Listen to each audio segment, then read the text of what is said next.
So let's go through some of your biggest life lessons that you've had over the last few years. So first one, don't have expectations in life. That way you'll never be disappointed, but always be surprised. Talk to me about this one. Okay, so this was said to by my friend Jacob's dad. I don't even remember what we were talking about. Who knows? I don't know, we were just in their kitchen one day and his dad said that to me. And I wrote it down. I have a quote book in my notes app on my phone. And most of the quotes are just silly, random things people say and so out of pocket, outrageous. But I was looking through my quote book and I saw that one. I was like, oh yeah, I remember when he told me that. And I think it's an interesting outlook, not to expect anything because then you'll be disappointed, but then you'll be surprised if things go well. And I think it kind of stands. I agree with it. It's good advice. That being said, when you don't expect anything, I think you should prepare for things. Kind of have a game plan if whatever you're going into. But don't be I expect this to be the best thing ever, or I expect this to be the worst thing ever. When you enter a situation or activity or a new stage of life, to just kind of be okay, I'm here, I'm present in the moment. That way, whatever comes your way, you don't if you had your hopes up and then they're absolutely crushed, or if you thought it was going to be terrible, then it turns out great. That way you're not flipping what you thought was going to happen. And then being surprised. I think it's good to be surprised. Like I said, you want to be prepared, but having that surprise aspect of things, it makes life kind of enjoyable, and you don't know really what to expect. And some people don't like that. They want to know everything. But I'm one of those people, I enjoy surprises. I kind of like it when, I don't know what's going to happen, but I'm just going to show up and whatever happens, happens, and I'm going to deal with it. So yeah, I really like that quote. I think it's good advice. Yeah, when I was reading the quote, I really liked it because I've been thinking about this concept of expectations a lot recently.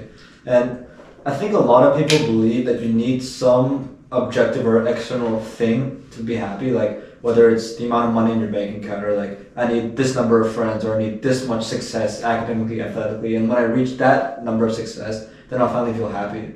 But I think what I've come to realize recently is that a lot of that happiness lies in where your expectations lie, and it's that relativeness between what you expected minus what you actually got.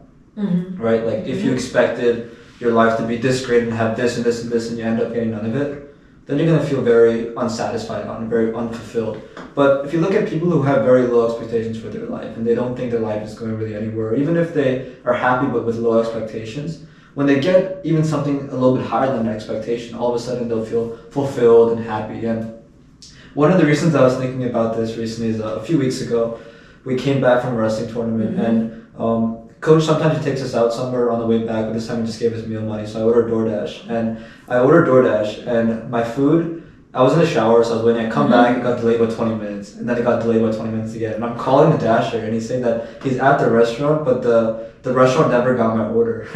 And I'm sitting there, I'm pissed. I somehow cancel the order, I get my refund, and I'm walking to dinner thinking how could this happen? This is so bad, and I'm so disappointed. And I was thinking to myself, why am I so disappointed by the fact that I wasn't able to get my food so instantly, right? If someone 200 years ago knew about the concept of DoorDash, that you can, for $20, choose any single food item you want, and it'll come to your house within 15-20 minutes, that's insane. But the problem is that we have access to so much around us that our expectation has risen so high that even a small problem having to go to PFS tonight will cause us such a great degree of unhappiness that I think that we've improved so much as humanity, right? We've all these technologies, but with that our expectations have risen so much that I still think a lot of people fail to find a sense of happiness in their life. Yeah, I think that's you hit the spot there. That's so true, Shaurya. You're right, humanity, we have evolved a lot, and we're so used to just being able to just pick up our phone, order food, or whenever, I know some people get upset, oh my gosh, I don't have service on my phone. It's crazy to think that we get angry about those things, we just expect to have those things just come to us, but there's like places in the world, people who don't even have phones or, don't even use the concept of DoorDash or anything like that. And so, like, I think just being content with yourself and maybe not really, like, expecting anything, or just, like, not just being like, oh, it's gonna be a great day, which I think you should have a positive outlook on life, and you should be positive about things. But yeah, just, like, being content with yourself, not really getting upset about the little things, like, that'll let you live a happy life.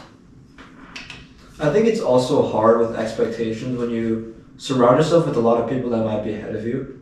It's very easy to feel inferior or like not worthy or feel like not great when around you see like some of the best to ever do it.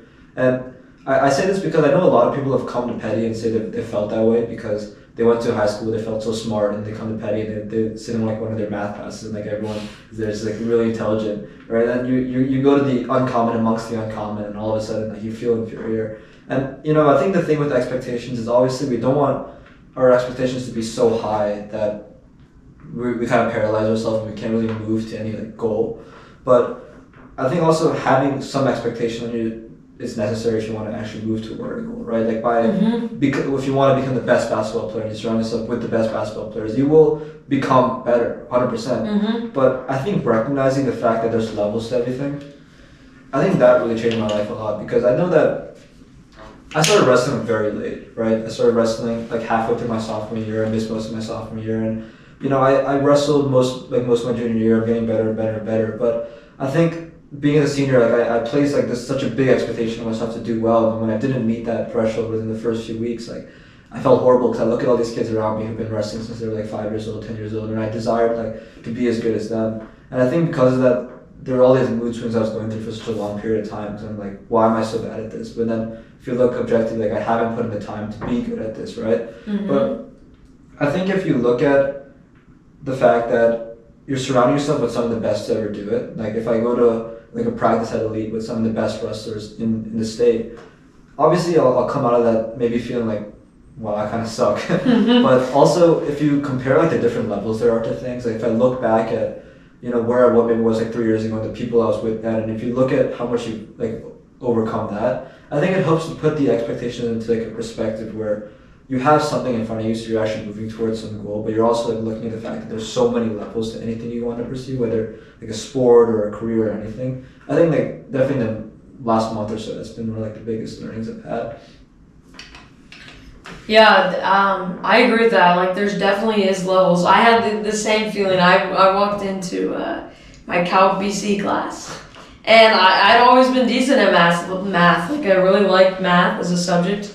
I'd say probably one of my favorite subjects. Come to Petty School, and there are math geniuses all around.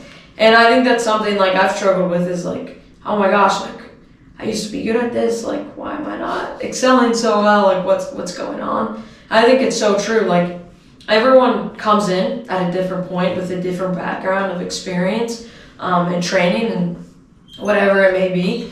And so just being, like, at the end of the day, being content with yourself and knowing, kind of like measuring yourself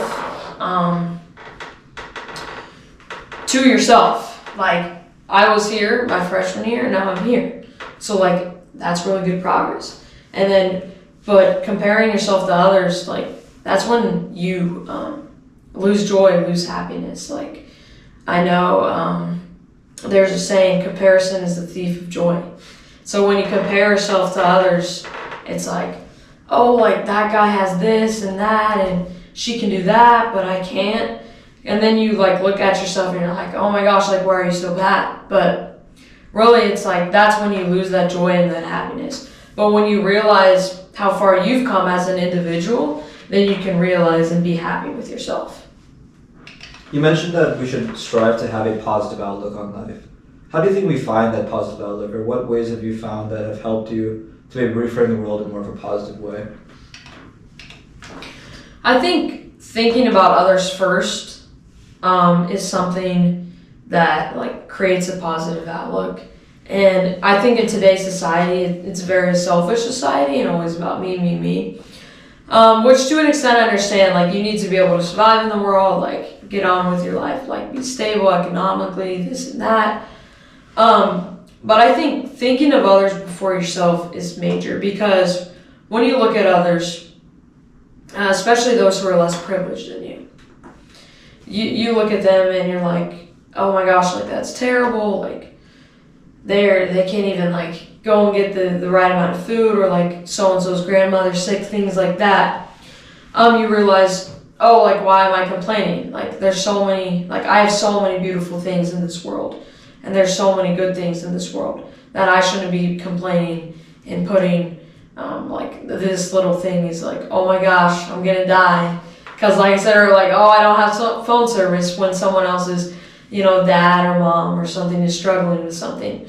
So like having that positive outlook. I think too, one thing that I've noticed whenever I'm like stressed in the day or feeling kind of down is, this is what I would tell myself during golf, is to look up and to look up into the sky.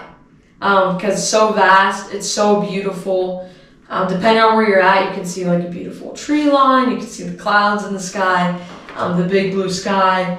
And to just look up and like realize this is me. I'm just like this tiny little person on earth, and like everything is gonna be okay. Like I'm here, the nature's surrounding me, it's beautiful.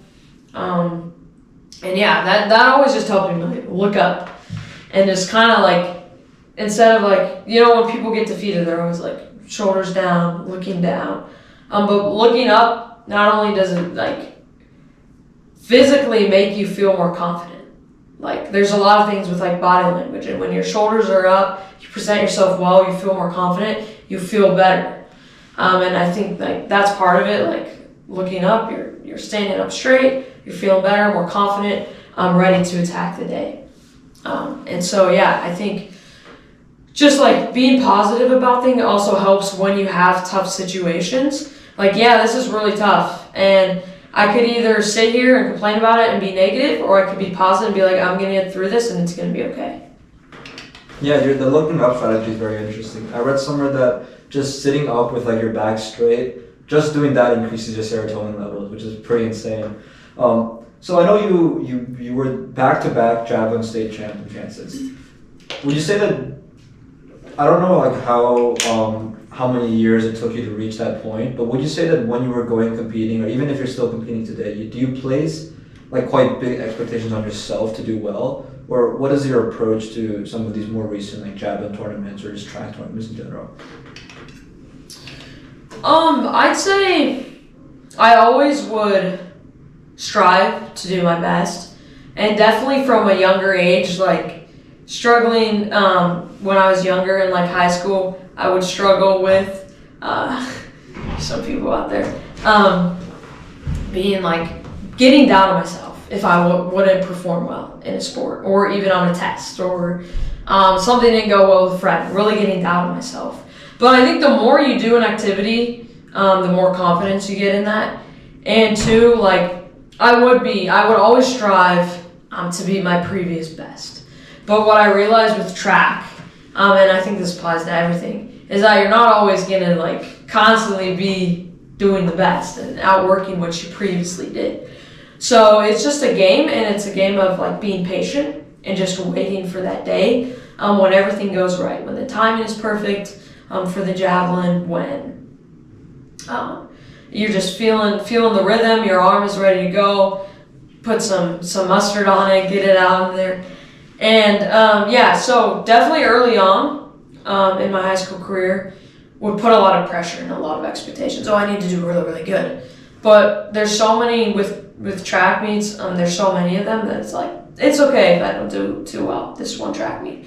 And within the track meet, like specifically the javelin, like there's things I need to work on. And so even if like, like my throw didn't go this far, but I executed this part of the javelin approach really well, like that's a plus. I'd say in the state championship competitions though, I would put a lot of pressure on myself, especially after winning the first one. I'm coming back and trying to defend the title. it's like, oh my gosh, I gotta do this. But I've always done well performing under pressure. So in a sense, it did help me to put some pressure on myself and to have that pressure. And staying calm and collected too. In the javelin competition, you get 3 prelim throws. And if you are top 8, then you'll head to the finals and you get another 3 throws. And so I think I remember like the second state championship my junior year, I like barely got into the finals, like squeezed in there, just nerves, like anything, whatever it was, like so many different things that could change here and there. But I was like, I had that mentality, like I'm gonna go and win this, and just telling myself, like repeating that, like I'm gonna go win this.